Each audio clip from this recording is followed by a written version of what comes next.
Hi, this is Bea from Ms.Elaineous, and in the 7-step tutorial, you'll learn how to make an inside-out zipper. I developed this technique to make zipper gussets fairly easy to make so they don't have any raw edges or you don't have to put bias tape in. But you do need to prep for the 7-step process. First of all, you need to have your fabric and paper cut and your bias tape made. You'll also need a rotary cutter and ruler, a tube turner, walking foot, and a 1/4 inch foot. All right, let's get started. The first step is to sew your bias tape to the zipper. Center your zipper on the paper with the zipper right side up. Tape the zipper to the paper along the edge, staying close to the edge of the zipper so you don't sew through the tape, which just makes removing it a lot easier. Then go ahead and cut off your excess tape and head to your machine with your bias tape and your zipper.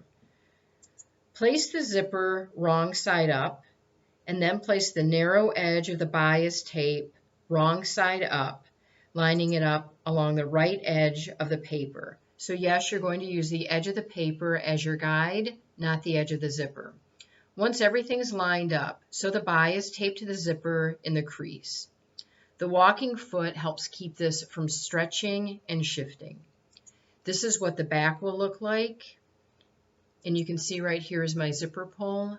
This zipper is a lot longer. I just find that it's easier to work with a walking foot. The walking foot doesn't get hung up on the zipper pull. Next, you're going to attach the other piece of bias tape using the same technique.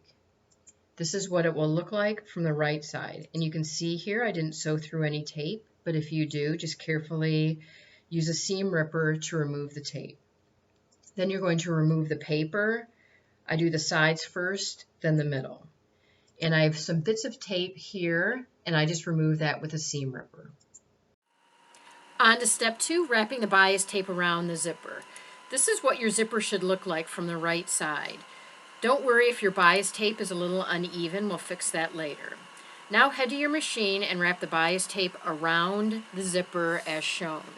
What I do is I line the bias tape up with the center of my walking foot and move the needle over 2 clicks. Then I use an awl or pointy tweezers to hold my bias tape in place. I don't use pins. I also use a fine point Sharpie to mark the center of my walking foot. It just makes it a lot easier for my eyes to see that. The walking foot is not vital, but it really does help keep the bias tape in place so it doesn't stretch and get wrinkles, so I highly recommend it. And this is what it'll look like. And you'll see the bias tape is a little uneven, but again, we'll take care of that with the next step. And here are some close-ups. This is the front, and then this is the back. All right, we're on to step 3, cutting the zipper to size. You'll want to close your zipper all the way and place it on a mat, making sure it fits the measurements indicated on the pattern. Cut off the excess zipper on the closed end first. This is the end without the zipper pull. Next, open your zipper about halfway, and if you forget, you're going to end up cutting off your zipper pull, and then you're going to be really mad at yourself. So you'll want to make sure that your zipper is open, and then again, just measure it to make sure it's the correct size and cut. Then head to your machine and sew your zipper closed on each end, and you probably want to go back and forth to reinforce it. Once you're done with that, set it aside. Next to step 4, you're going to make your contrasting band. You want to sew your contrasting band as directed. You'll end up with a tube that looks like this. It should be wrong side out. Press the seam open. I inserted a knitting needle in the tube so I didn't flatten it out. And then once you're done pressing that seam open, you'll want to turn it right side out. I just use a tube turner and find out that it works really well. Then you want to press the tube flat. The seam should be centered down the middle. Step 5, and you're almost done, is to attach the band to the zipper. You'll want to place the zipper right side up and center the band on top so the seam is facing up. And you can see here where the contrasting band is with the wrong side up and the seam in the center. Using a scant 1/4 inch seam, baste the band to the zipper at each end, and once you're done with that, set that aside. Now we're on to step 6, making the gusset. Sew your gusset as directed on your pattern. Press the seam open, and I inserted a larger dowel so I didn't flatten out the gusset. when I was pressing it. Once you're done pressing that seam open, you want to rip out your basting stitches. You might have to cut your gusset to the correct size. It typically stretches when you sew, and you do need to be exact. To do that, just place it so the seam is centered down the middle as shown, and then cut it to size. You want to leave this wrong side out before we head on to the next step. And now we're on to the last step where you're sewing everything together. You want to close your zipper all the way, then open it a few inches. Insert the end with the zipper pull into the gusset. Now this can be a little bit tricky because it's a tight fit, so use the opening in the gusset to pull it in to the gusset. You don't want to pull it through that opening though. So line up the seams, and you can see here where the seams are on the band and on the gusset, so you want to line those up so they're on top of each other.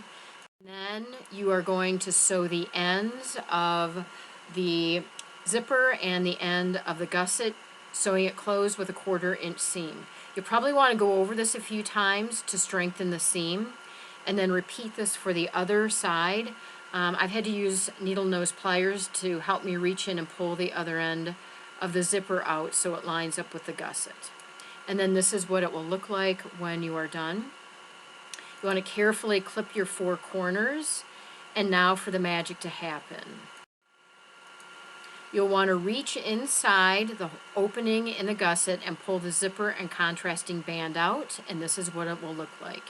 It is a bit of a mess, so carefully press the gusset flat, and you can see here you don't want to melt your zipper, so be careful with that.